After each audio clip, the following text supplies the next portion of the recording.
I'll tell the Olive Garden One of my favorites. incident. Yeah, I thought I already told this, but I think the show that it was on was it Lost?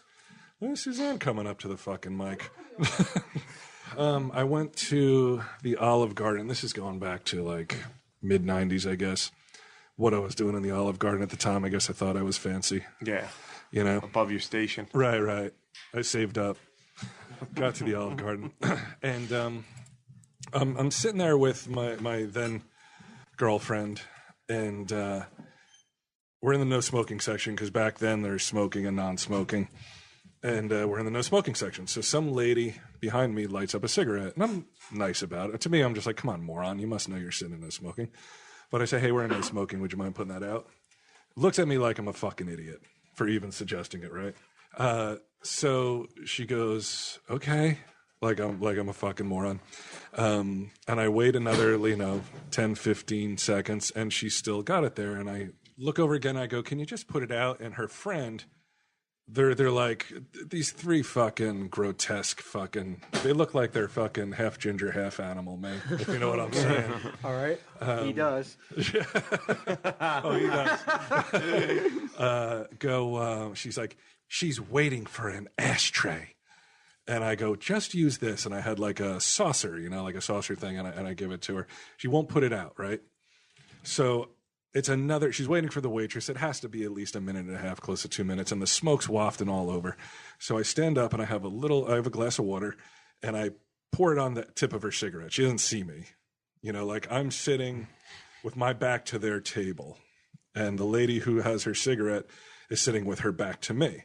So I get up, I turn around, I take a little, just tiniest bit of water, put it on her cigarette, it goes, tss, and it goes out.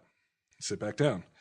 So I'm sitting there, and then moments later, I feel liquid on my back. And she had thrown a glass of water. Like, it was a very small amount. I guess she had drank most of it, but I felt like it hit my back. And the waitress had earlier just brought me a huge 16-ounce glass of soda. So I turned around and I poured it right on her head. And I mean, she was drenched. And she did that thing where it's like it was so cold that she like tensed up. And her friends are going, very nice, sir. Don't sweat the small stuff, sir. All this fucking bullshit, right? So how come she's allowed to douse you with water, but you're not allowed to? Because I guess I drew first blood with the cigarette dousing. But I'm telling you, like, I purposely, it was the smallest amount just to put it out. I'm like, come on, I'm tired of smelling your smoke, you fucking rude bitch. Because that's what it is. She's just being a rude fucking person. So the waitress at this point sees it and comes over. And it's like, what the hell's going on? And I go, I don't know why I did it, but I turned on the Olive Garden. I said, I go, here, I threw down a 50. I go, here's for your fucking shitty food in your shitty restaurant. I started to walk out.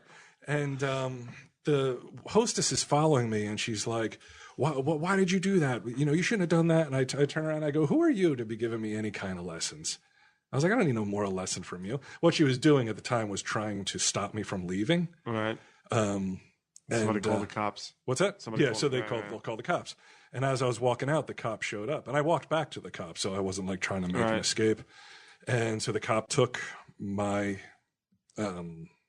statement, took her statement. We had to go to court for it.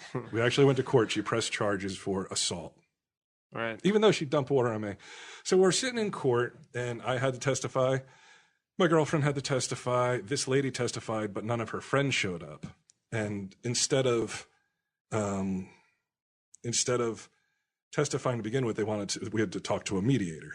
It's like, hey, will you pay for her clothing that she ruined or whatever? It's like $25. And I said, I'll pay for it, sure. Whatever, just to get out of here. And but she wouldn't accept that. And she kept making up different things. First, in the media, as we're talking in court, the lady is saying that I threw a glass at her and it shattered all over the place and could have possibly cut her. Like, she was literally making stuff up that she hadn't said before. And I'm looking at the mediator, and because I can't, once she says no, I can't talk to the mediator after that. I just look at her, and she looks at me like, I'm sorry, man, I don't know what to say. But I was like, come on, like, she's just making shit up now. The judge, you can tell, is so annoyed by this whole thing. And he goes to me, is there a place where you can do 20 hours of community service? And I said, sure, because I worked at the rec. So, Right. so I could definitely do it there on my off hours. And he turns around and says to her, like, hey, what about, you need to do 20 hours. Well, I don't have anything like that. Well, do you have a nursing home you can read in? No. Do you have this? No. The lady was nuts. Like, you could tell at that point, I was like, whoa, she's actually kind of scary because she's just making shit up because she's mad. And then finally he goes, if you can't come up with something, I'm going to put you in jail right now. And I was like, that was the sweetest moment where I was just like, tell her, Judge. He's like, shut up. You shut up, you motherfucker. And that is basically the Olive Garden story. My favorite part was when I fucking said to the waitress, I'm just like, fuck you, fuck your shitty restaurant. Like, I don't know why I did. I was just so annoyed, like just so fucking annoyed at everybody and the whole situation. And I look back and I should have been annoyed at myself for being in Olive Garden in the first place. As a half eye tie, is it ever offensive to you that they're like, it's like a coming home, a manja. Come on, Quinn. No, to me, it's Have like, some manacate. as we learned today, bro, advertising is cutthroat, man. They'll take racial stereotypes. They'll advertise on us, sell comics. They'll do anything they do to make a buck, bro. So to me, it's just normal.